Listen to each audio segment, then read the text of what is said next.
नमस्कार दोस्तों, भारत इन्वेस्ट में आपका स्वागत है। आज का टॉपिक है रुपया पहुंच गया है 88.2 डॉलर के खिलाफ। इसके क्या कारण है और भारत पे क्या प्रभाव होगा इसका, और आपकी जिंदगी में क्या प्रभाव होगा इसका। तो आइए समझते हैं। 2014 से 2025 के बीच में रुपया 61 से 88 तक पहुंच गया है। ये ऑलमोस्ट 33% का फॉल है। इसका मतलब ये होता है कि 61 रुपीस में पहले $1 मिलता था, अब 88 रुपीस में मिल रहा है। सो डॉलर महंगा होता जा रहा है और इंटरनेशनल मार्केट में रुपया सस्ता होता जा रहा है। इसके कारण को हम दो भाग में बता सकते हैं। एक तो है वैश्विक कारण, जो भारत के हाथ में नहीं है, बट वो दुनिया में चल रही है, जिसकी वजह से हम पे असर हो रहा है। अमेरिका का डॉलर बहुत मजबूत होता जा रहा है, क्योंकि अभी वहां पे ब्याज दरें, इंटरेस्ट रेट हाई है। दुनिया का पूरा ट्रेड डॉलर में होता है। पेट्रोल खरीदना हो किसी को तो वो डॉलर से खरीदता है। वहां का फेडरल रिजर्व भी चाहता है कि डॉलर बढ़ा रहे। वहां के राष्ट्रपति ट्रम्प साहब टैरिफ लगा रहे हैं, जिससे भी डॉलर बढ़ रहा है। तो ये एक मेजर कारण है जो भारत के, हमारी गवर्नमेंट या हम लोगों के हाथ में नहीं है। अब देखते हैं घरेलू कारण। घरेलू कारण में सबसे मुख्य कारण ये है कि हम अभी भी नेट इंपोर्टर है।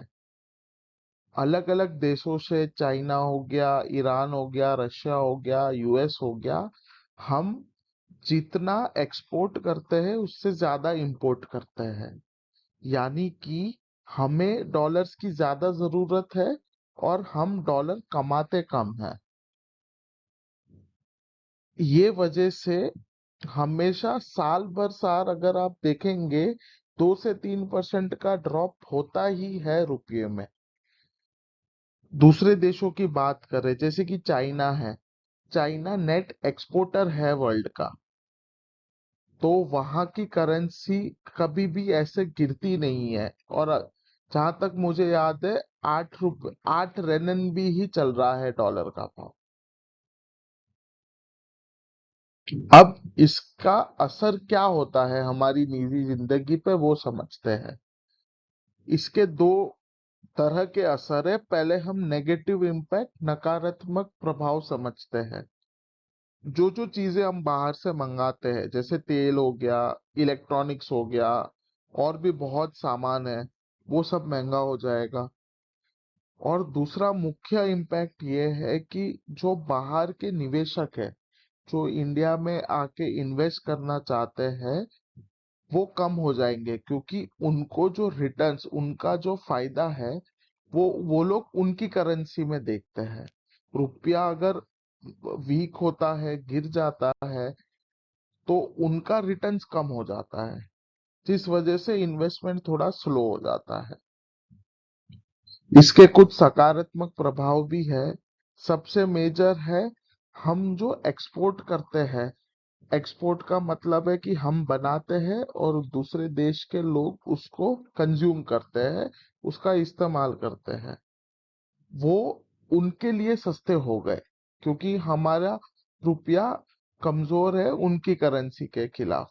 जो मेजर एक्सपोर्टिंग देश होते हैं, यूरोप हो गया, यूएस हो गया, जापान हो गया, तो इस वजह से हमारे लोकल उद्योगपति दूसरी देशों के साथ compete कर पाते हैं।